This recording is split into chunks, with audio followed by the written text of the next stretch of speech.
ओम नमः सदेभ्यः। ओम नमः सदेभ्यः। ओम नमः सदेभ्यः।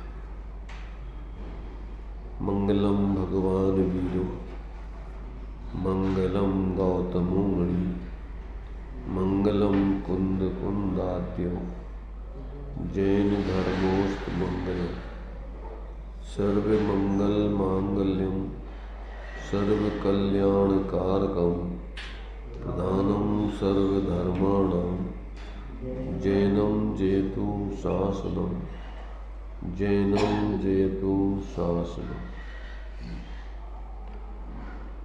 श्री अनहंत सदा मंगलमय मुक्ति मार्ग का करे प्रकाश मंगलमय श्री सिद्ध प्रभु जो निज स्वरूप में करें निवास।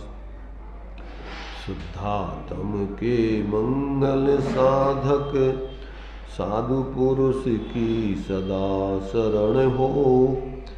धन्य घड़ी वह धन्य दिवस जब मंगलमय मंगलाचरण हो।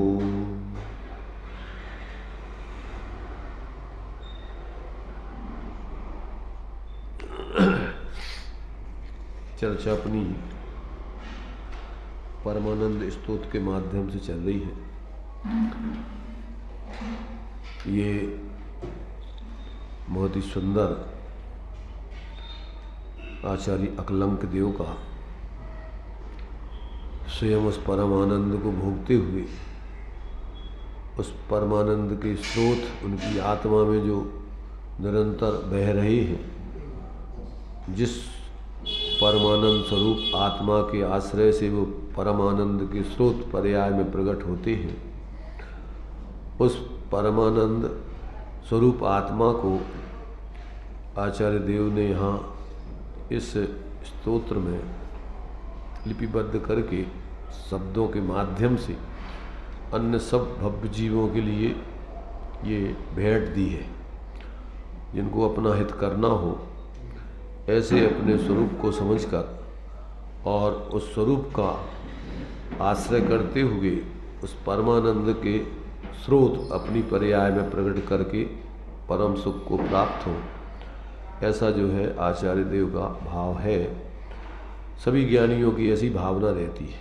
तो यहाँ अपनी चर्चा भी उस परमानंद स्तोत्र के माध्यम से ही चल रही है। अभी 2 श्लोक अपने हुए थे, उन्हीं के माध्यम से अभी अपनी चर्चा चल रही है। तो 2 श्लोकों में पहले श्लोक के बारे में तो अपन ने विस्तार से चर्चा कर ली है। दूसरा श्लोक के बारे में थोड़ा सा विषय रह गया था, उसके बारे में अपन चर्चा कर रहे हैं। तो पहला स्तोत्र था परमानंद संयुक्तम निर्विकारम निरामयम ध्यानहीना न पश्यन्ति निज देहे व्यवस्थितम।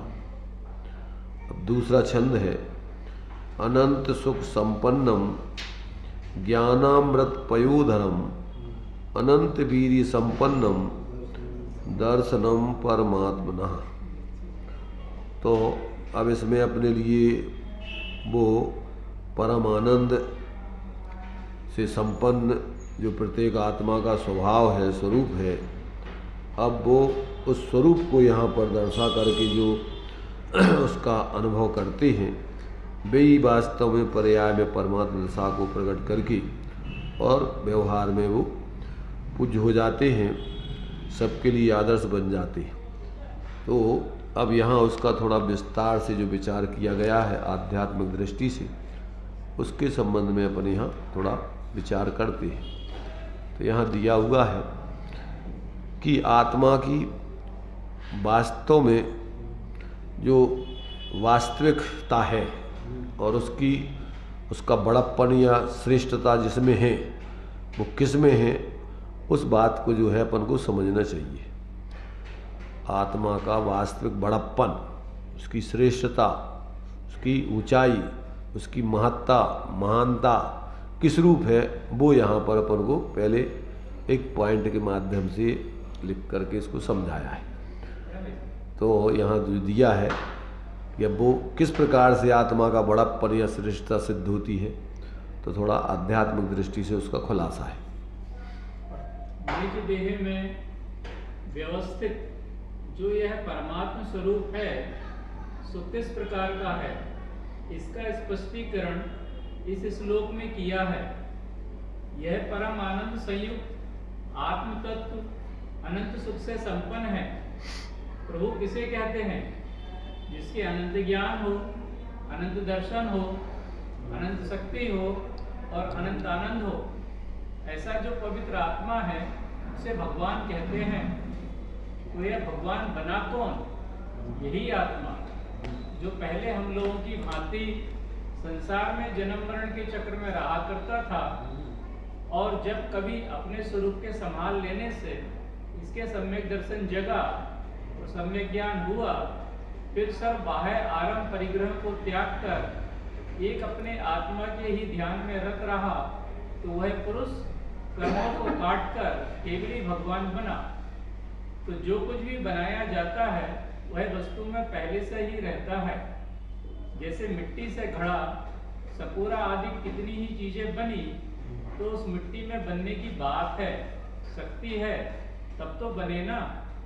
तो ऐसे ही आत्मा में वह ज्ञान आनंद सब कुछ भरा हो, तब तो ये प्रकट होते हैं और भगवान बनते हैं। लोग अपने बारे में सोचते हैं कि मैं तो ऐसा महान बन जाऊं, लोग पूज्य बन जाऊं, लोगों में सबसे श्रेष्ठ कहलाऊं, और ऐसा बनने के लिए वे नाना प्रकार को अपनी कसाइयों का प्रयत्न भी करते हैं। लेकिन सोचना यह चाहिए कि दुनिया में महान होता कौन है, हमें कैसे बड़ा बनना चाहिए। जैसे कि प्रभु हैं जिनके रागद्वेष नहीं, ज्ञान आनंद परिपूर्ण है, ऐसा बनूं तो महान कहलाऊंगा। और लोक में कोई झूठ ही महान बन गया। कुछ लोगों ने बड़ा मान लिया, बड़ा कहलाने लगे, धन में बड़ा, अधिकार में बड़ा या अन्य किसी भी चीज में बड़ा मानने लगे, वह बड़प्पन कब तक रहेगा। तो लौकिक बड़प्पन बहुत दिनों तक नहीं टिकता, और मरण हो जाने पर तो ऐसा भाव बनाया, जैसे कर्म बांधा, उस प्रकार की दशा बनती है। तो इस बड़प्पन को ना चाहें, किंतु उस प्रभु जैसे वीतराग सर्वज्ञ बन जाएं, जिससे कि सारे संकट दूर हो सकें, ऐसा बड़ा बनने की बात सोचनी चाहिए। यहाँ दूसरों की नजरों में बड़ा बनने की बात यहाँ नहीं चल रही है, क्योंकि दूसरों की दृष्टि तो अपने अपने प्रकार से है सबकी, और मोही जीवों की दृष्टि में यहाँ तो सच्चा बड़प्पन, जो सच्चे अर्थों में अपने उस सब बाहर से अपनी वृत्ति को हटाकर अपने उस जो सबसे महान स्वरूप है प्रत्येक आत्मा का, प्रत्येक आत्मा स्वभाव से महान है, दीनहीन पामर नहीं है, ऐसे अपने उस स्वरूप को जब अंदर में अपना स्वरूप यथार्थ रूप से जो जीव जानकर मानकर उसकी आराधना करते हैं, अर्थात उसी में स्थिर होकर बाहर के संपूर्ण विकल्प छोड़ करके और अंदर से अपने स्वरूप का ही अनुभव करते हुए जीते हैं, तो वो बड़प्पन उनको स्वयं अनुभव में आता है। अभी तो अपन दूसरों के माध्यम से जब बड़प्पन मानते हैं, तो वे अज्ञानी जीव बड़प्पन पद के कारण से, पैसों के कारण से, रूप आदि के कारण से और अनेक बाहर से ही वो बड़प्पन मानते हैं, और अपन उस उनमें बड़प्पन दिखाने के लिए अनेक प्रकार के संकल्प विकल्प पाप कसाएँ कर करके जैसे बने तैसे साम दाम दंड भेद के कदाचित अगर पापानुबंधी पुण्य का उदय हो तो बाहर में हो भी जाए, पर वो ज़्यादा टिकता नहीं है और सारे लोग स्वीकार नहीं करते। इसलिए कहते भाई ऐसे बड़ापन में कुछ दम नहीं है। सच्चे अर्थों में अगर तुम अपने उस महान स्वरूप को समझकर एक बार भी उसका अवलंबन करके और उस बड़प्पन को अंदर में अगर तुम अनुभव कर लोगे, तो तुम्हारी इच्छा ही खत्म हो जाएंगी दूसरों में बड़े दिखने की, दूसरों की अपेक्षा ही खत्म हो जाएंगी कि हमें कोई जान रहा, मान रहा, नहीं मान रहा, क्यों नहीं मान रहा, ये कोई भाव पैदा नहीं होगी। इसलिए सम्यक दृष्टि को तो जो मिथ्या दृष्टियों को बाहर से जिसको आप आचार्य उनको तो मद कह रहे, नशा। बाहर का क्षयोपम ज्ञान वाली पंडिताई हो, बाहर से धन आदि इकट्ठा हो गया हो, बाहर से शरीर का रूप आदि सुंदर हो, आदि आदि जो 8 प्रकार के मद बदलाए, तो उनको तो आचार्य कह रहे ये तो तुम्हारा नशा है। शराब वाले नशे से भी भयंकर नशा है। शराब का नशा तो तुम्हारे लिए एक आध दिन 24 घंटे चलेगा, पर ये तो धारणा में तुमने जो इस प्रकार का जो दम्भ झूठा पैदा कर लिया, ये नशा तो तुम्हारा अनादिकाल से जीव इसी के कारण से दीनहीन और इसी के कारण से बड़ा, इसी से वो क्या है अपने को बड़ा मानने लगता है और इसी की कमी होने से अपने को दीनहीन मानने लगता है। तो ये तो कसाय के भाव है, ऊंचे नीचे पने के, दूसरों से तुलना करने के। ये भाव कोई वास्तव में धार्मिक भाव नहीं है, विवेक की नहीं है, तत्व ज्ञान पूर्वक की नहीं है। तो यहाँ कह रहे भैया वो बड़प्पन, यहाँ इस बड़प्पन की बात नहीं चल रही। यहाँ तो जितने भी जो अरहंत सिद्ध आदि जीव उस अरहंत सिद्ध दशा को प्राप्त हुए हैं, ऐसा बड़प्पन व्यक्ति यदि अंतर में वो अपने उस स्वरूप को देखे जिसमें से वो प्रकट होता है, ये पराश्रित वाला बड़प्पन नहीं है, ये तो अंदर से अपने उस जो महान स्वरूप है उस स्वरूप में से ही प्रकट होता है। ऐसे अपने स्वाश्रित उस बड़प्पन को प्रकट करके जो जीव वास्तव में सच्चे अर्थों में ऐसे महान बनते हैं, वे ही सच्चे अर्थों में महान हैं। और ऐसा ही अपने जीवन में उस बड़प्पन को एक बार अपन बनने के लिए प्रयत्न करें तो ही वास्तव में जीवन की सार्थकता है। ये बात यहाँ पर बताई गई। आगे दिया परमात्म तत्व की ज्ञानामृत परिपूर्णता। जो आत्मा का स्वभाव है वो ज्ञान रूपी अमृत से भरा हुआ है, लवाला। वो ज्ञानमय ही है, आनंदमय ही है, सुखमय ही है। ऐसा जो अपना स्वरूप है उसकी जो है उसमें कितना, क्योंकि वो तो उसी का बना है, तो परिपूर्णता माने उसी से लवाला। ऐसे अपने उस स्वरूप को यहाँ पर जो है बताते हैं। परमात्म तत्व की ज्ञानामृत परिपूर्णता। प्रभु जैसा बड़ा बनने का उपाय सर्वप्रथम भेद विज्ञान है। देह जुदा है, मैं जुदा हूँ, पहले तो इसकी समझ हो। देह जड़ है, मैं चेतन हूँ। देह में रूप रंग है, मुझ में रूप रंग नहीं है। देह किसी के पकड़े पकड़ा जा सकता है, पर आत्मा कोई पकड़ नहीं सकता। यद्यपि जब तक शरीर में रह रहे हैं तब तक आत्मा शरीर के बंधन में है। शरीर के साथ साथ आत्मा भी बंधा फिरता है। लेकिन किसी ने देह को पकड़ा, उससे कहीं आत्मा पकड़ में नहीं आया। तो ऐसा यह आत्मा अनंत सुख संपन्न है। अगर अपने स्वरूप की तरफ दृष्टि जाए तो इसको दुख नहीं रह सकता। दुख तब होता है जब बाहर में कोई कल्पना गई हो। तो आत्मा ज्ञानामृत समुद्र है। अमृत क्या है? ज्ञान। जैसे लोग कहते हैं कि अमृत का पान कर लो, अमृत फल खा लो तो अमर हो जाओ, पर दुनिया में अमृत फल कहीं नहीं है और न अमृत जल कहीं भरा हुआ है। इस ज्ञान ही का नाम अमृत है। जैसे मेरे आत्मा का स्वरूप है वैसा ही ज्ञान में आ जाए, यही अमृत है। और ऐसा ज्ञान जिसके बन गया वह अपने को अमर समझने लगा, सुखी समझने लगा, उसके संकट ना रहे। यूं यह आत्मा ज्ञानामृत का सागर है। ज्ञान ही ज्ञान इसके स्वरूप में बसा हुआ है और अनंत शक्तियों से सहित है। ऐसा यह परमात्मा का स्वरूप है। ऐसा परमात्मा का स्वरूप अपने देह में अवस्थित है। उसको ध्यानहीन पुरुष नहीं देख पाते। और जिसका माया जाल में चित्त नहीं बसा है, स्वतंत्र है, अपने आप को जिसने निराला परख लिया है, वह जब अपना ध्यान लगाता है तब इस देह में इस व्यवस्थित परमात्म तत्व का अनुभव करता है। जिस अनुभव के साथ इसके परम आनंद जागृत होता है और उस आनंद का अनुभव करने पर फिर जगत की सारी माया इसके आसार प्रतीत होती है। जिस पुरुष को यह माया सारभूत लग रही है वह चाहे कि मुझे शांति मिल जाए तो यह कैसे हो सकता है? माया से निराले अपने आप को ताकना होगा, तब इसे शांति प्राप्त हो सकेगी। ये कह रहे हैं कि देखो अपना स्वरूप तो जो है ज्ञान जो शाश्वत है, अमृत का मतलब होता है जिसका कभी नाश नहीं होता है। यहाँ अमृत कोई ऐसी चीज़ नहीं है कि जो पी लो सो वो अमर हो जाएगा। कोई फल रखा है, अमर फल खा लो सो अमर हो जाओगे, ये बात नहीं है। यहाँ तो ये बता रहा है कि ज्ञान शाश्वत है, ज्ञान स्वरूप आत्मा शाश्वत है। और ऐसे उस शाश्वत तत्व को यदि तुम अपना अनुभव, अपने स्वरूप में अनुभव करने लगोगे तो अमृत हो जाओगे। अब तुम्हारे लिए जन्म मरण का चक्कर है ही नहीं। तुम तो भ्रम से अपने को भाव मरणो भाव जन्म करते आए हो। द्रव्य का तो कोई नाश होता नहीं, हुआ ही नहीं। आज तक अपने को उस द्रव्य रूप अनुभव किया नहीं और अपने को पर्याय मात्र माना, तो पर्याय का तो विनाश होता रहा। तो अपने को इस पर्याय की देखो संयोग रूप और उस संबंधी पर्याय भी परिवर्तन होती रहती है। देखो एक तो अपन शरीर अपने को माने तो उसका नाश हो रहा है, और एक जो शरीर आश्रित आत्मा की अवस्था है वो भी नष्ट होती है, क्यों पर्याय तो शाश्वत रहती नहीं है। तो अपन किसी भी रूप में अपने को पर्याय रूप मानो, चाहे संयोग रूप मानो और चाहे उस संयोग के आश्रित होने वाली अवस्था जो आत्मा की उस रूप मानो, वे सब नष्ट होने वाली है। परंतु उस पर्याय, अपनी पर्याय में व्यापने वाला जो शाश्वत तत्व है वो उस दृष्टि से कभी नाश नहीं होता है। वो तो पर्याय से पर्यांतर होगा, वही का वही द्रव्य जो कहते हैं उसमें रहता है।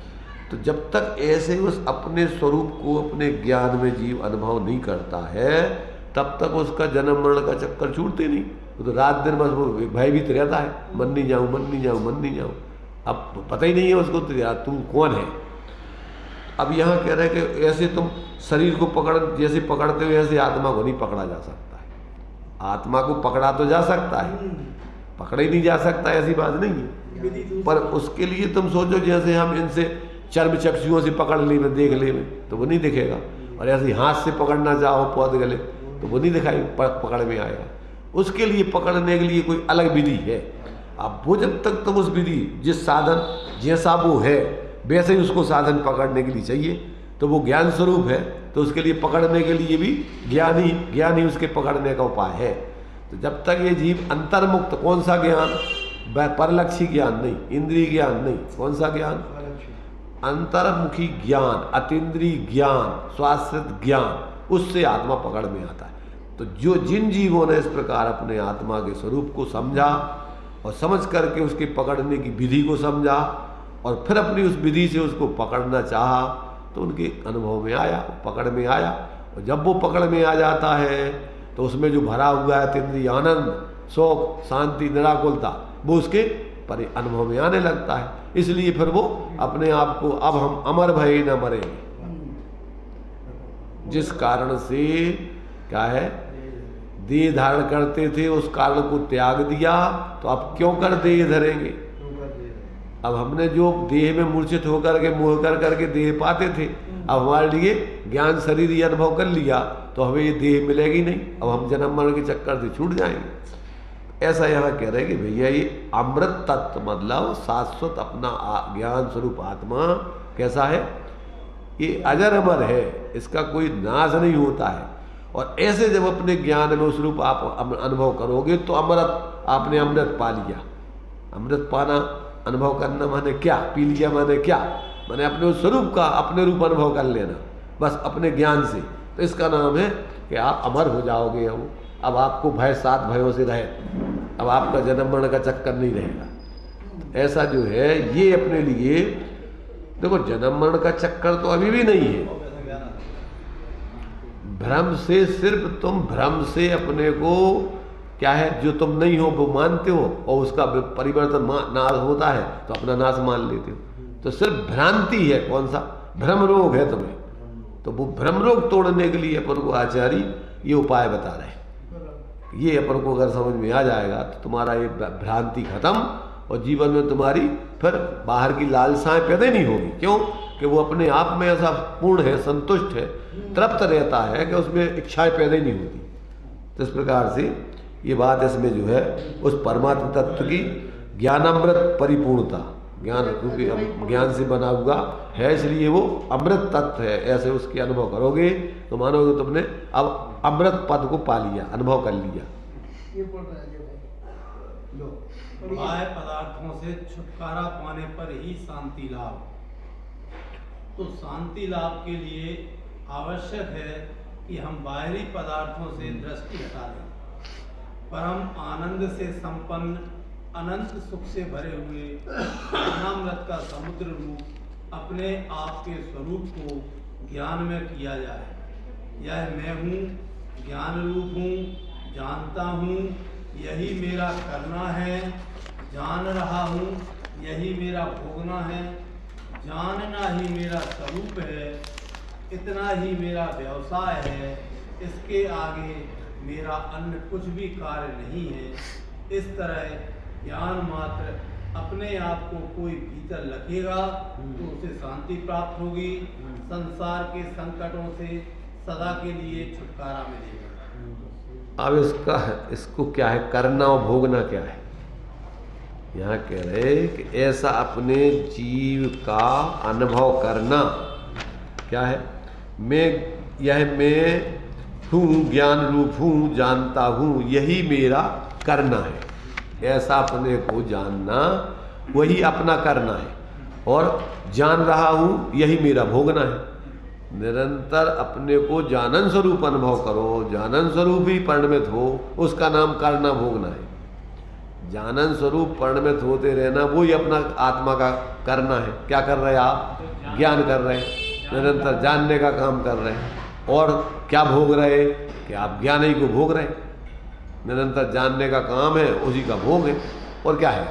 तो कहते यही भोगना है। कोई व्यापार है, हाँ, वही व्यापार धंधा है तुम्हारा। और क्या है तुम्हारा? और कोई दूसरा धंधा कौन सा है?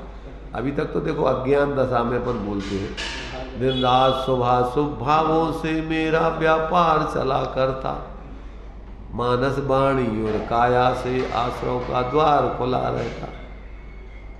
तो ये शुभ और अशुभ की आकुलता से झुलसा है मेरा अंतस्थल। अब शीतल समकित किरणें फूटे, जागे अंतर से जागे अंतर से जागे अंतर बल, संबर से जागे अंतर बल। तो संबर का मतलब है कि अपने स्वरूप के आश्रय से जो परावलंबन छूट जाता है, उसका नाम है सम्यक प्रकार से वारण करना, आश्रमों का निवारण करना। संवर माने क्या होता है? संवर माने सम्यक प्रकार से उनका वारण करना, निवारण करना। तो वो सम्यक प्रकार क्या है? कि जिन पुण्य पाप आत्म अनुभव चित दीना, तिन पुण्य पाप नहीं की ना, अस्थि पूर्वक ना अस्थि होती। कि जो अपने अंदर में अपने उस ज्ञान स्वरूप आत्मा का अनुभव करते हैं, उनके पुण्य पाप के विकल्प खत्म हो जाते हैं, उनके सुख दुख के विकल्प खत्म हो जाते हैं। ये उसकी विधि है, अस्थि पूर्वक नास्ति। तो ये जब जीव इस प्रकार से अपने को ऐसा ज्ञान स्वरूप अनुभव करते हुए, ज्ञान स्वरूप ही परिणमित होते हुए अपने को देखता है निरंतर, कि मैं निरंतर मात्र जानने का काम ही कर रहा हूँ और जानना ही भोग रहा हूँ। काय का भोग होता है उसको? ज्ञान का भोग होता है। तो वो ज्ञान का भोग कहो, फिर उसमें जो कुछ भी है ज्ञान स्वरूप आत्मा, अभेद दृष्टि से आत्मा, तो आत्मा में अनंत गुण है। तो अनंत गुणों का भोग फिर आनंद, शोक, तृप्ति, अस्थि, सबका एक साथ उसमें भोग चलता रहता है। तो ये जो है ज्ञान की मुख्यता से कह रहा है, ज्ञान का ही भोग है। वास्तव में तो अपने अनंत गुणात्मक आत्मी ऐसा भोग उसमें चलता रहता है। मैंने अपने को शाश्वत अस्तित्व रूप, शाश्वत निराकुलता रूप, शाश्वत तृप्ति रूप, ऐसे उसमें जितनी जितनी विशेषताएं हैं वो सब एक साथ अपने अनुभव में सर्वगुणांशु समकित, सभी रूप से जब अपन अपने स्वरूप का अनुभव करते हैं तो वो सारी विशेषताओं रूप। जैसे ठंडाई पियोगे तो ठंडाई में अपन तो मीठे मुखेन कहते हैं, अरे बहुत मीठी, पर अकेली मीठी है क्या वो ठंडाई?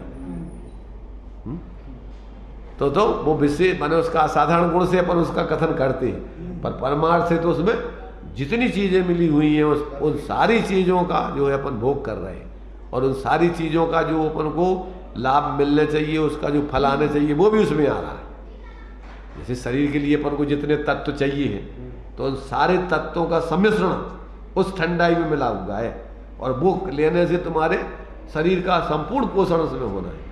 ऐसे ही अपनी आत्मा के लिए जो जो चीज़ें अपने लिए आत्मा के हित में हैं, अपने सुखी होने के लिए जरूरी है, वो सारी उस स्वरूप के अनुभव करने में अपन को प्राप्त हो जाती है। अलग से अपन को कोई चीज़ नहीं लेना, इस प्रकार से जानना चाहिए। अब आगे व्यापार तो सुबह सुबह करते हैं, लेकिन उसको भी क्या मानते हैं? व्यापार तो दूसरा मानते हैं।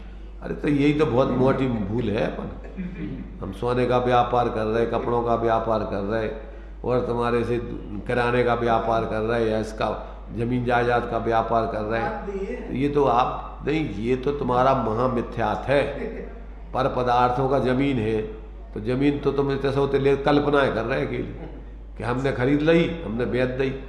दिमाग अकेले कल्पनाओं में, लेने वाले ने भी कल्पनाओं में खरीद ली और बेचने वाले ने भी कल्पनाओं में बेच दी। जैसे एक दृष्टांत आप लोगों ने सुना होगा कि 3 शराबी जो है आगरा के ताजमहल से गुजर रहे थे, तो एक शराबी कहने लगा कि यार हम जो है ये बेच रहे हैं, ये जो है ये महल हमारा, हम बेचना चाह रहे हैं। तो दूसरा शराबी कहने लगा कि बेच रहे तुम? कहने लगे हाँ यार हम तो बेच रहे यार। तो कि हम खरीद लेंगे कि कितने में दे रहे तुम? तो तीसरा उसी बीच में बोल पड़ा कि भैया तुम खरीद तो रहे हो और तुम बेच तो रहे हो, पहले तुम हमसे तो पूछ लेना, हम खाली कर दे में जब भाई तुम बेच पे हो, जब भाई तुम खरीद पे हो, हमें तो खाली करने नहीं है। तुम्हारे पिताजी आ जाए तो खाली नहीं करवा पे। अच्छा कि तुम्हारे बाप को करना पड़ेगा।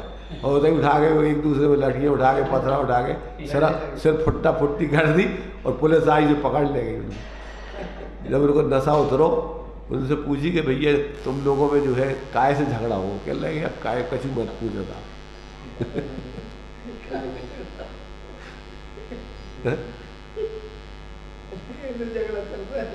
तो अब ऐसी कहावत है ना कि सूतना कपास और जुलाहों में लट्ठम लट्ठा।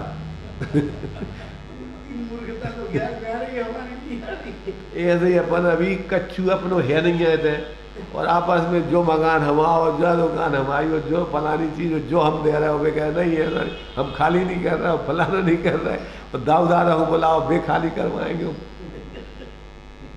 वही में पुलिस हो जाती, वही में झगड़ा हो जाता है, जेल में बंद हो जाता, चतुर्गति में एक गति से दूसरी गति की जेल में चले जाते। क्या है ना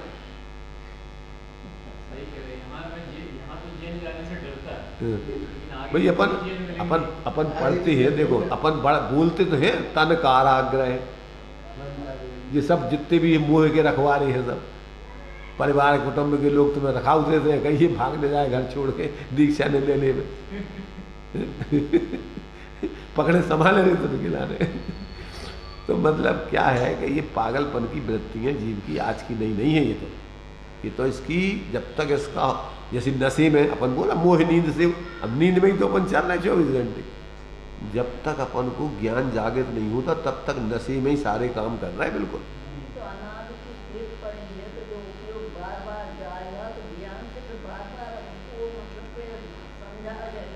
देखो अपन क्या है, अनादि की क्या ना व्यवहार का कथन है, अनादि फनादि कुछ होती नहीं है, एक एक समय की भूल होती है।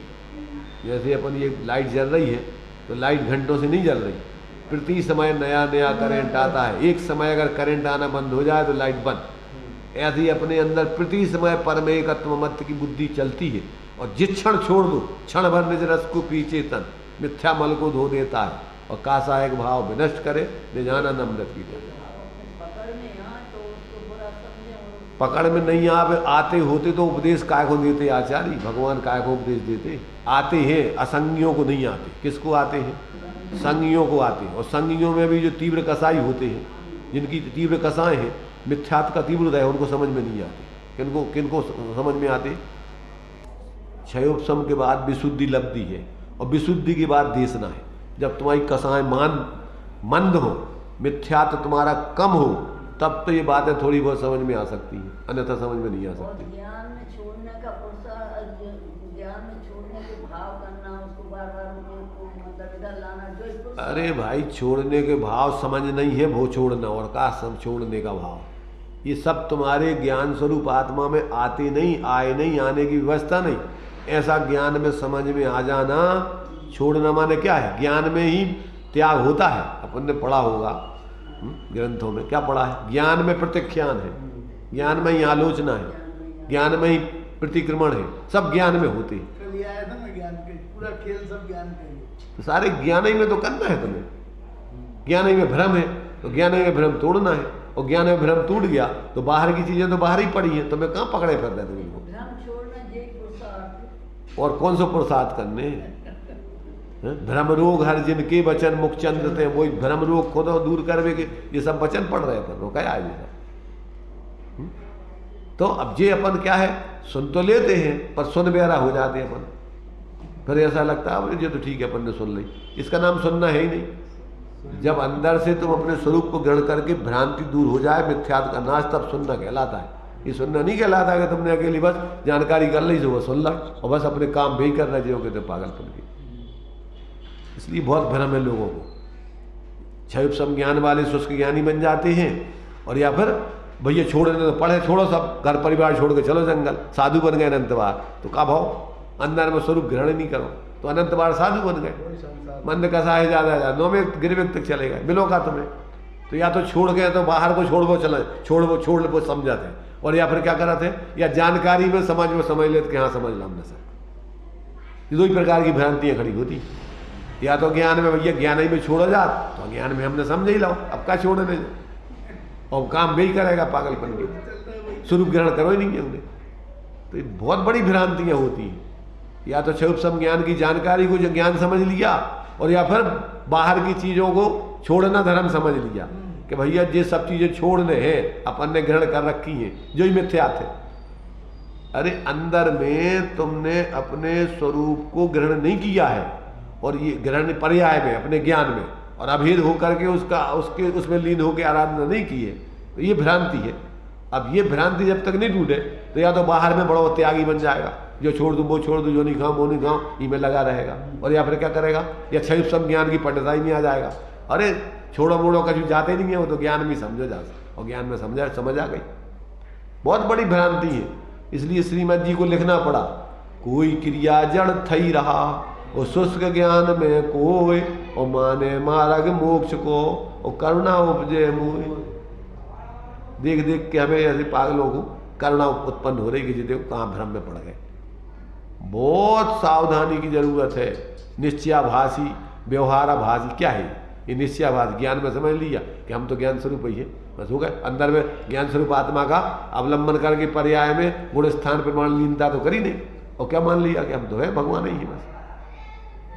और या फिर क्या किया, और या फिर बाहर के त्याग ग्रहण भैया सब छोड़ने पड़े, ऐसे थोड़ी आए बैठे बैठे गद्दी पे बैठे बैठे मोक्ष हो जाए। तो वो भ्रम में पड़ गए तो बाहर के त्याग ग्रहण में लग गए। तो कछु ज्यादातर ऐसी मिलेंगी भीड़ तुम्हें, या तो बाहर के एकांत से त्यागियों की मिलेंगी, क्या एकांत से बाहर के जानकारी वाले पंडितों की मिलेगी।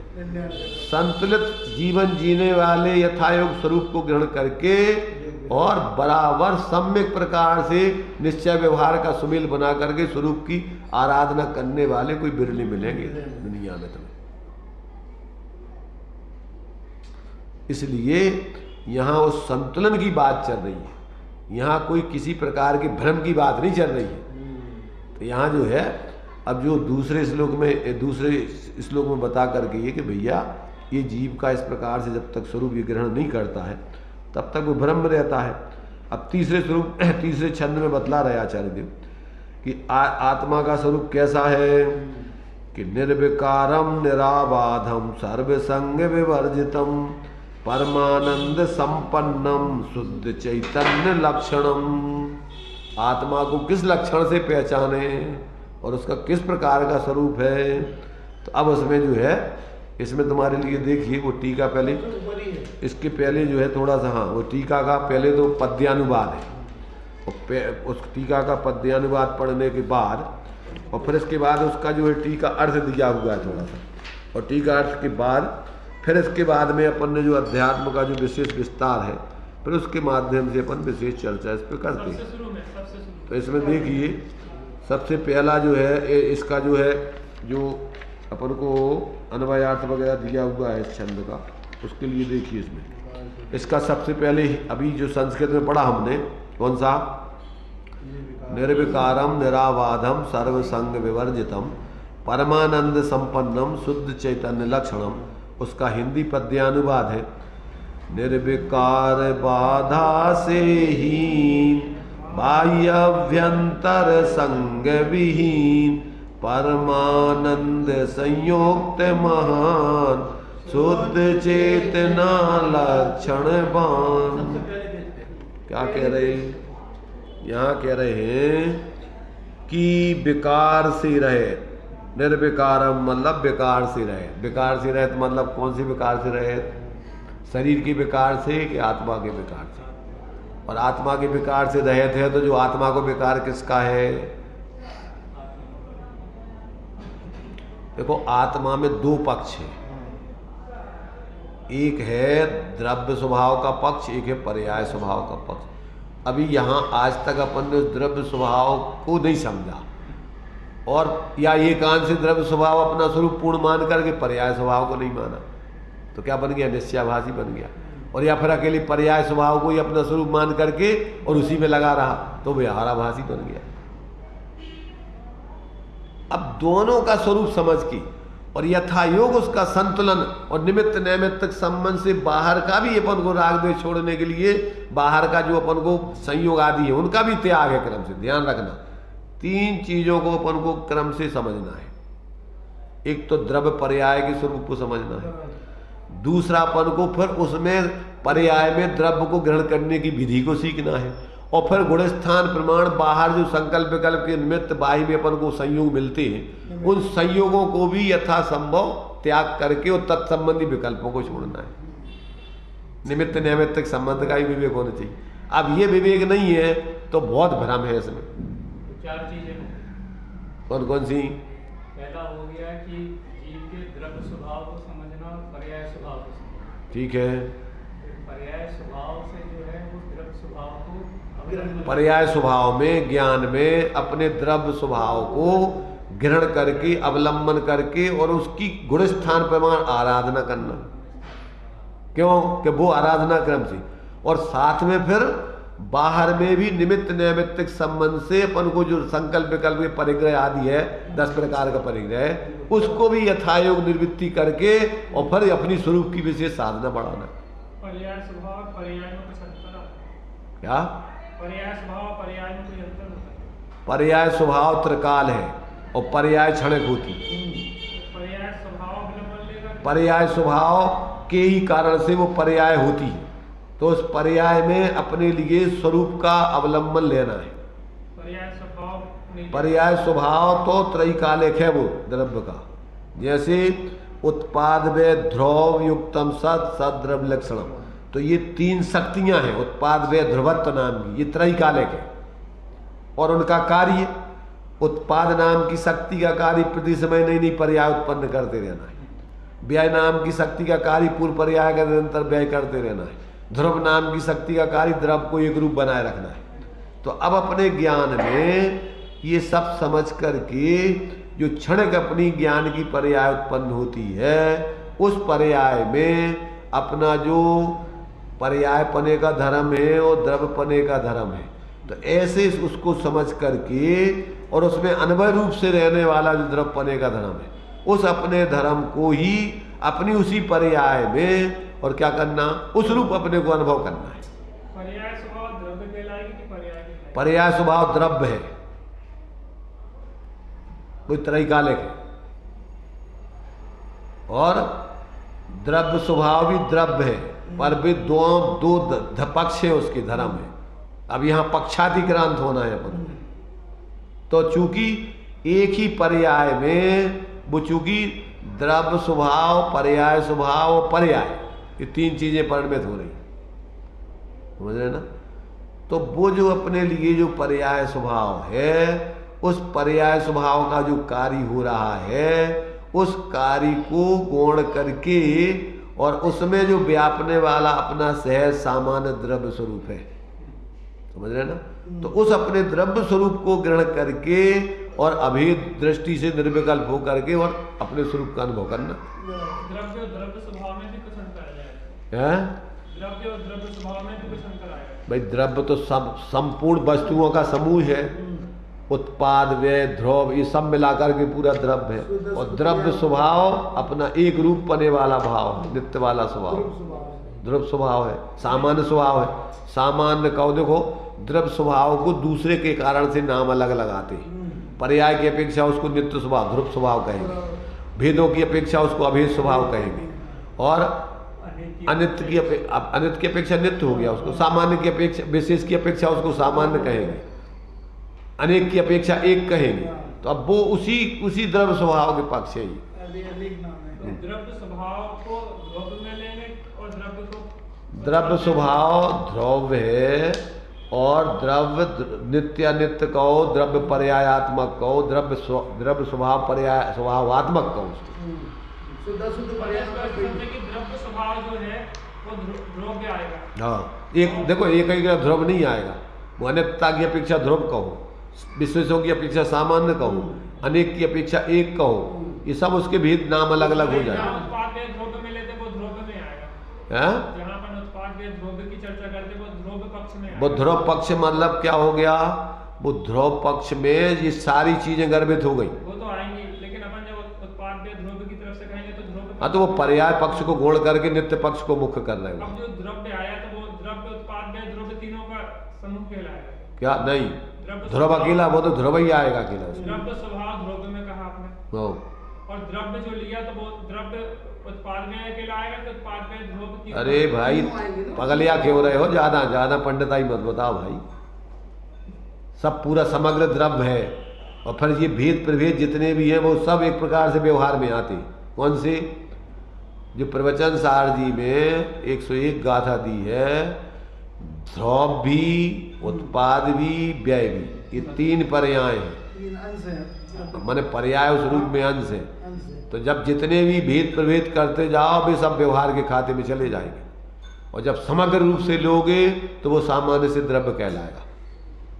द्रव्य की परिभाषा या सामान्य की परिभाषा क्या बतलाई है कि जिसमें कोई विवक्षा नहीं लगाई जाती। विवक्षा के अभाव का नाम सामान्य है, द्रव्य है। क्यों कि द्रव्य को तुम क्या मानोगे? अकेला ध्रुव नहीं मानोगे, उत्पाद नहीं मानोगे, व्यय नहीं मानोगे, गुण नहीं मानोगे, पर्याय नहीं मानोगे, सब उसको सामान्य जितने भेद करोगे सब व्यवहार में चले जाएंगे। इसलिए वो द्रव्य अपना पूरा सर्वांगीण पूरी वस्तु हो गई। अब उस वस्तु के जितने भी भेद प्रभेद हैं वो सब अपन को व्यवहार से समझाए जाते, चाहे ध्रुव स्वभाव कहो, चाहे पर्याय स्वभाव कहो, चाहे उत्पाद कहो, चाहे व्यय कहो, चाहे अपन को सामान्य कहो, चाहे विशेष कहो, चाहे एक कहो, चाहे अनेक कहो, चाहे उसमें धर्म कहो, चाहे गुण कहो। अब ये सब भेद प्रभेदों में आएंगे। इसमें कंफ्यूज हुआ, द्रव्य स्वभाव, पर्याय स्वभाव, चार चीजें। ठीक है, इनका थोड़ा सा स्पष्टीकरण। स्पष्टीकरण तो उसमें क्या समझना है? स्पष्टीकरण में पर्याय में जब आप लोगे तो पर्याय में सारे भेदों को गर्भित कर लिया जाता है। क्या? अब उसमें वो धर्म है, कौन सा धर्म है? पर्याय रूप वर्णमन, भेद रूप वर्णमन करने का, अनित्य रूप वर्णमन करने का, विशेष रूप वर्णमन, ये धर्म है उसमें। ये क्या हो गई? सब पर्याय हो गई। कौन सी? जितने भी भेद करोगे वो सब पर्याय के खाते में चला जाएगा, और जितना भी फिर उसका प्रतिपक्षी है वो सामान्य स्वभाव में चला जाएगा या द्रव्य स्वभाव में चला जाएगा, और दोनों को मिला करके फिर पूरी वस्तु कहलाएगी। मतलब ये हुआ कि पर्याय स्वभाव की वजह से द्रव्य परिणमता है। नहीं, परिणमता अकेला नहीं लेना है, भेद रूप भी होता है, विशेष रूप भी होता है। पर्याय का अर्थ अकेला पर्याय अकेली वो परिणमन ही नहीं लेना है। एक भी होता है, एक भी होता है। हाँ, ये सब पर्याय के अर्थ जितने भी हैं दूसरे पक्ष के आधार पर उसके नाम पड़ते हैं। जितने भी, हाँ, जितने धर्म हैं परस्पर विरुद्ध हैं, तो विरुद्ध धर्म है मतलब वो पूरे के पूरे एक वस्तु की अलग अलग दो चीजें हैं। एक एक द्रव्य की एक गुण के नाम हाँ, में एक एक धर्म के आधार पर उसके लिए अलग अलग नाम पड़ेंगे। जैसे मान लीजिए नित्य अनित्य है, एक अनेक है, भेद अभेद है, सत असत है, तो ये परस्पर विरोधी हो गए। वो वस्तुत्व गुण के कारण वस्तु कहते हैं। नहीं, वो वस्तुत्व गुण का काम अलग हो गया। हाँ, मतलब परस्पर विरोधी प्रतीत होते हैं, हाँ। लेकिन है वो दो गुण। हाँ, वो दो धर्म है, वो दो धर्म है, तो दो धर्मों की दोनों धर्मों को ली हुई वस्तु है। वस्तु जो है अकेली एक धर्म रूप नहीं है, इसलिए अनंत धर्मात्मक स्याद्वाद पद्धति से अपन को वस्तु स्वरूप समझाया इसमें, दोनों में, इसमें भी उसमें भी, सब में, समय सार जी में भी। देखो समय सार जी में एक तो परस्पर विरुद्ध धर्मात्मक अपन को अनंत धर्मात्मक वस्तु समझाई पहले तो, और फिर अनंत शक्तियात्मक वस्तु समझाई। तो गुणों के आधार पर वस्तु को समझना और धर्मों के आधार पर वस्तु को समझना, गुणों की पर्याय होती हैं और धर्मों के परस्पर विरोधीपना होता है। मतलब वो शक्तिपना कायम रहता है। देखो शक्तियां तो सब है ये, हाँ। जितने प्रकार से वस्तु परिणमन कर रही है वो उसकी शक्ति कहलाती, क्योंकि शक्ति नहीं हो तो वस्तु उस प्रकार का परिणमन नहीं कर सकती। चाहे विरोधी हो अविरोधी जो भी हो सब शक्तियां। देखो नाम में अपन क्या होता है कि नाम अपन को सिर्फ समझने के लिए भेद प्रभेद से रखे गए हैं। अब उसमें भी अपन अगर एकांत पकड़ लेंगे तो पूरी वस्तु पकड़ में नहीं आती, भ्रम में पड़ जाती। मतलब जैसे गुणों की पर्याय होती देखो हम ये पहली चीज तो ये बताएं आपको, गुण कहो, धर्म कहो, या उसकी विशेषताएं कहो, या शक्तियां कहो, एक एक में सब गर्भित हो जाते हैं। जो कुछ भी कहना है तुम्हें, एक कह देने पर सारों के नाम वो रखे जा सकते।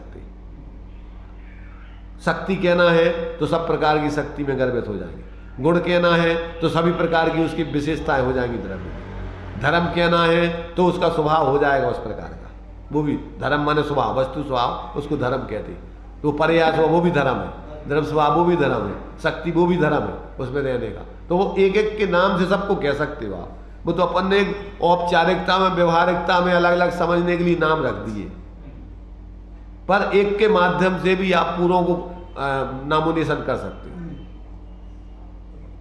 तो अब उसमें अपन को जब अखंड वस्तु ग्रहण की जाती है तो उसमें बाहर में कुछ नहीं बचता है।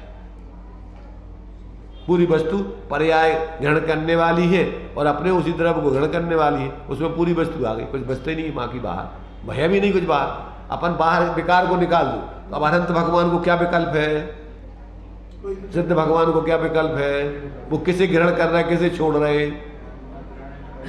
भाई ग्रहण त्याग का कुछ मतलब ही नहीं है उन्हें। ये तो सिर्फ विकल्पों में अपन को, कसायों में ये सब भेद प्रभेद होते हैं। सहजता में तो कभी विकल्प ही नहीं है, कभी पूरी वस्तु जैसी है वैसी परिणमित हो रही। तो ये तो जब तक आप क्या करोगे, जब तक वस्तु को ग्रहण नहीं करोगे तब तक वस्तु के बारे में आप डाल पात संकल्प विकल्पों में लगे रहोगे और वस्तु पूरी अनुभव में आएगी। बिना अनुभव के वस्तु को ग्रहण किया नहीं जा सकता है। शब्दों में आप कितने काल तक बोलते रहो, आप वस्तु नहीं समझ सकते। क्यों कि अनंत काल तक भी कोई उसका निरूपण करता रहे तो अभी पूरी वस्तु का बखान नहीं हो सकता है। और एक समय के अनुभव में पूरी वस्तु अनुभव में आती है। इसलिए अपन को मोक्ष मार्ग में अनुभव की प्रधानता बतलाई। त्रियंश है, वे ज्यादा कुछ नहीं जानते, क्या करते हैं वो वस्तु का अनुभव करके पूरी वस्तु का आनंद भोगते।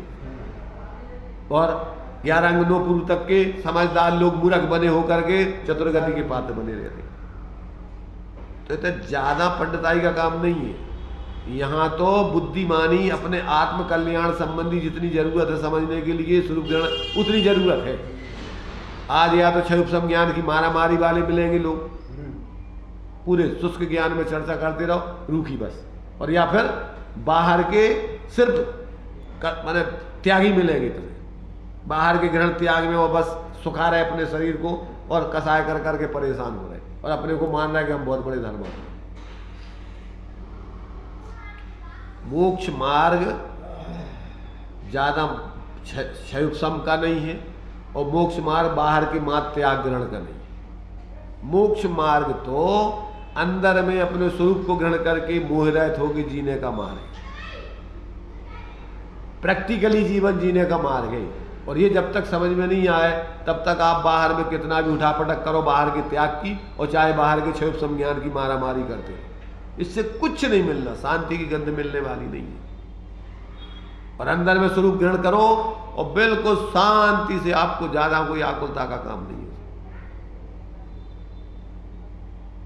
इसलिए यहां अपन को ये व्यवहार की बड़ी मुसीबत है। इसलिए आचार्यों को बड़े बड़े दिग्गज कुंद आचार्य जैसे को कहना पड़े, छल ग्रहण मत करना भाई, हमने भी अनुभव करके ग्रहण किया है और तुम भी अनुभव करके स्वीकार करना, अकेले बातों में मत लग जाना और कल्पनाओं में मत अपने आप को ज्ञानी धर्मात्मा मान लेना, या बाहर के त्याग ग्रहण करके साधु बन करके अपने को धर्मात्मा मत मान लेना। पूरे बाहर के त्याग करके हमारे जैसे वेश धारण कर लो तो तुम हो गए, हम तुम्हारे जैसे हो गए। अब क्या है, जैसे बनारसी दास जी, क्या हमें कछु परेग रहे नहीं है, हमने सब छोड़ दा परेग रहे, नग्न होकर के हो गए, बस हो गए धर्मात्मा। तो अकेले कोरे बाहर से नग्न मत हो जाना, पहले अंदर से नग्न हो मिथ्या छोड़ करके। और फिर इसके बाद बाहर का यथायोग त्याग करो। तो इसी प्रकार से, और यहाँ कोरी क्षयोपम ज्ञान की भेद प्रभेद भेद प्रभेद भेद प्रभेद, ज्यादातर इसमें आदमी की बुद्धि खराब हो जाती। भेद उतने ही जरूरी है, श्रीमद जी का वचन अगर समझ में आ जाए तो। अनेकांत पण सम्यक एकांत एवं निज पत्नी प्राप्ति सिवाय अन्य हेतुए उपकारी नथी। वे भेद उतने ही जरूरी हैं कि जिसमें तुम्हें अभेद स्वरूप समझ में आ जाए, उतने ही भेद तुम्हारे लिए जन्म करना जरूरी है। और उन्हीं भेदों की उसी व्यवहार की उपयोगिता है कि जिससे तुम अपने उस परमार्थ स्वरूप तक पहुंच जाओ, उसका अनुभव कर लो। और बाकी कोई काम के नहीं है वो अनेक अनेक दृष्टिकोणों से समझना, वो तुम्हारे लिए उस एक वस्तु को समझने के लिए है। और अगर उस वस्तु को समझने के लिए तुमने जो किया और उससे समझ लिया तो तुम्हारा वो कार्यकारी है। कितना कार्यकारी है तुम्हें समझना, उतना ही कि जिसमें तुम अपने स्वरूप तक पहुंच जाओ। कौन कौन सा भोजन तुम्हें उपयोगी है, कितना भोजन जरूरी है, कितने प्रकार का भोजन बनाए तुम्हें, कि जिस भोजन से तुम्हारी क्षुधा मिटे, स्वास्थ्य ठीक रहे और परिणाम बढ़िया पवित्र रहे, आत्माराधना होती रहे, वो भोजन तुम्हारे लिए उतनी जरूरी है। माँ की और तुम्हारे कोई काम को नहीं है। बड़ी बड़ी ताकतवर चीजें खा लो और तुम्हारे लाने क्या हो जाए, नहीं प्रमाद आ जाए और तुम्हारा उपयोग भ्रष्ट हो जाए, तुम्हारे लाने जो है विषय कसायों में विप्रवृत्ति करा देवे, ऐसी ग्रस्त चीजें खा लो तो क्या वो तुम्हारा लाने भोजन है कि जहर है, अभक्ष है। 5 प्रकार का अभक्ष बताया आचार्य, कौन तुम्हारे से समुद्र भद्राचार्य ने क्या बताया। 5 हम भले ही काजू किस्में कछु ऊंची से ऊंची चीजें हैं और वे तुम्हारे लिए अगर क्या विकार पैदा कराती हैं तो अभक्ष तुम्हारे लिए, तुम्हारे स्वास्थ्य शरीर के स्वास्थ्य के लिए प्रतिकूल है, वो सब अभक्ष तुम्हारे लिए। ऐसे ही जो ज्ञान तुम्हें दंभ पैदा कराए, कसाय पैदा कराए, तुम्हारे लाने उन्मार्ग पे ले जाए, तुम्हारे लाने क्या बना देवे, स्वार्थी बना देवे, तीव्र का माने अहंकारी बना देवे, वो ज्ञान नहीं अज्ञान है तुम्हारा। तुम अपने आप को सबसे श्रेष्ठ मानने लग जाओ और सबके लाने तुम ऐसा कूड़ा कड़कश मानने लग जाओ, सब जीवों के प्रति आत्मीयता का भाव पैदा नहीं हो कि भैया सब अपने समान ही यहाँ है। वो ज्ञान नहीं है तुम्हारा, सब अज्ञान है, को ज्ञान है सब, जिसमें तुम्हारे जीवन में ऐसे दंभ पैदा होने लग जाए, अन्य जीवों के प्रति दुर्भाव पैदा होने लग जाए, दीनहीन मानने लग जाओ, उनके प्रति तुम्हें आत्मीयता नहीं रहे, उनके संग सद्व्यवहार करने का भाव नहीं रहे। जहाँ बड़े बड़े पंच परमेष्ठी एक इंद्रिय आदि जीवों के प्रति जो है आत्मीयता का व्यवहार करते और अपन साधर्मियों से परस्पर प्रेम से नहीं मिल सको। कौन सा धर्म पढ़ा तुमने? अपन मनुष्यों के प्रति आत्मीयता नहीं रख सके, साधर्मियों के साथ सद्व्यवहार नहीं कर सके, नहीं आ रहा समझ में।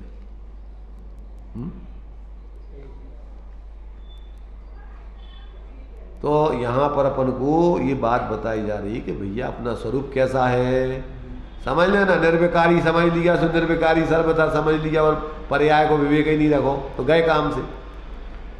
जहाँ जो जितनी चीज बताई जा रही है जिस अपेक्षा से, जहाँ जहाँ ये योग हो, श्रीमद जी की वास्तव में जो है जो तुम्हारे से आत्मसिद्धि है गजब का थोड़े से 100 कितने 42 है 43 है कितने जितने भी हैं इतने 142 उस छंदों में इतना गजब का उन्होंने निरूपण करके समझाया है वर्तमान की परिस्थिति वाले जीवों को।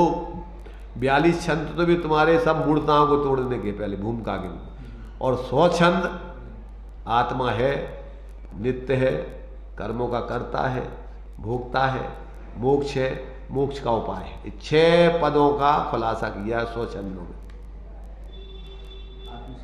आत्मसिद्धि नाम ही उसका, आत्मसिद्धि।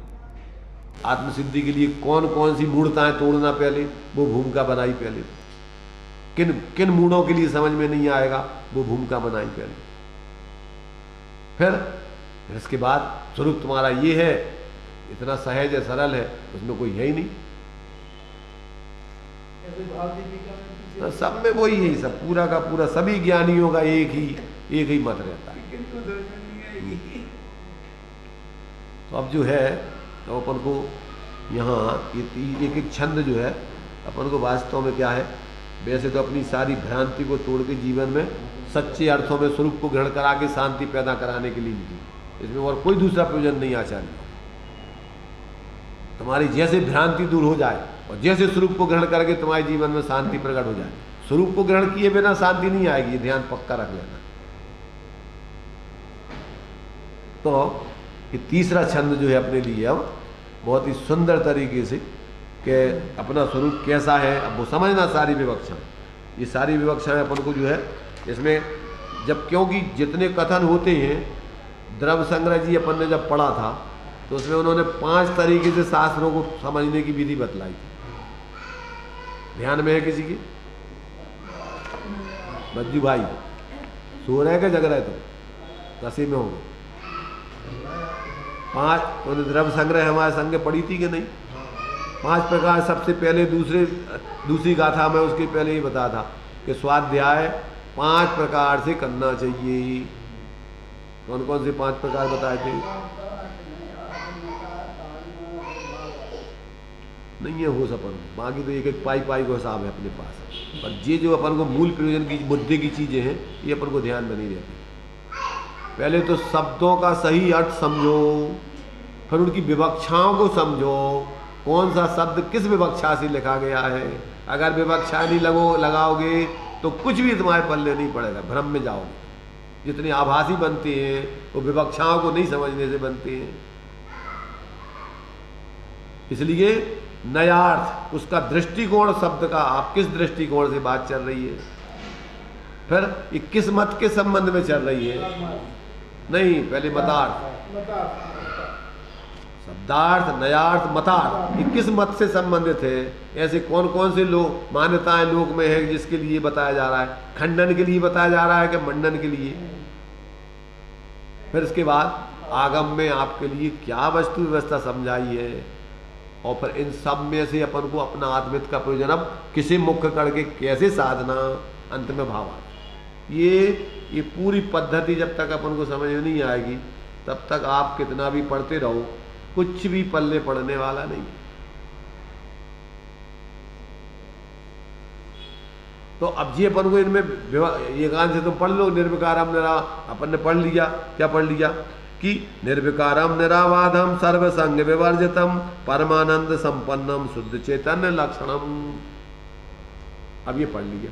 अब अपन मान लो कि अपन तो कैसे हैं, बिल्कुल निर्विकार हैं, विवक्षा नहीं समझी और एकांत से लगा लिया निर्विकार, निराबाध लगा लिया कि हमें कोई बाधा नहीं है।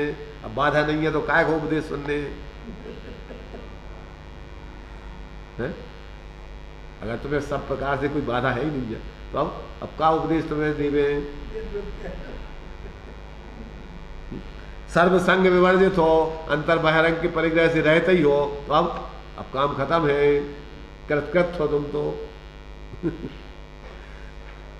बहुत इसमें अपन को विवक्षाओं का बहुत महत्व है, और फिर उसमें से प्रयोजन साधने के लिए किसी मुख्य गौण करना। सब बातों को कौन समझाए और कौन समझे और कैसे समझे, जब तक खुद की गर्जी नहीं हो और खुद इतनी तड़प के साथ सच्चे तुम्हारे लिए उस मार्ग पे चलने वाली, सही समझाने वाली नहीं हो, और तुम्हारी भी सही पक्षपात से रहित होकर, भ्रांति से रहित होकर समझने की रुचि नहीं हो, तो कौन समझा देगा तुम्हें? भगवान समझा देंगे। इसलिए भाई अपन को थोड़ी गंभीरता से कि छंद अपन को जल्दी पूरा नहीं करना है कि साहब अपन ने तो पढ़ लिया है, स्वरूप संबोधन होगा, संबोधन होगा, की को संबोधन होगा है, यूट्यूब के लिए वो संवेदन होगा, मोबाइल होगा संबोधन होगा वो सुने, उसने भर लिया अपने में। अब वो जो है, अब वो जो है वो चलता, उसमें चलता रहेगा सब। अपने अंदर तो है नहीं जगह रखने की। अब तो अपने पास मोबाइल है, उनमें भर दो, अपन फ्री हो गए। मोबाइल से सुनना और यहाँ बैठ के सुनना है बहुत फर्क। मोबाइल में तो तुम अपने मन से सुन रहे हो, कहाँ उपयोग जा रहा हो, कहाँ, अभी तो तुम्हें उपयोग लगा के समझना पड़ेगा, पूछेंगे तो बताना पड़ेगा। इसलिए तो आज मंदिर खाली होते जा रहा है, स्वाध्याय भवन खाली होते जा रहा है, और मोबाइलों पे आदमी बैठे बैठे कटिए तकियों पे उतनी नींद भी लग जाए तो चलाते मोबाइल। बहुत ज़्यादा प्रमाद बढ़ता जा रहा है। अभी नवी साथ में चलता है, मोबाइल में चलता है। इसलिए भाई थोड़ी अपन को गंभीर होने की जरूरत है। मनुष्य जीवन बहुत साम, अपन को इतना हल्का फुल्का जितना अपन ने मान लिया है, इतना हल्का फुल्के लेने लायक नहीं है। चलिए अब इसका जो है अपन थोड़ा फिर से विस्तार में अपन चर्चा करेंगे। अभी तो अपना टाइम हो गया है, यहीं अपन इसको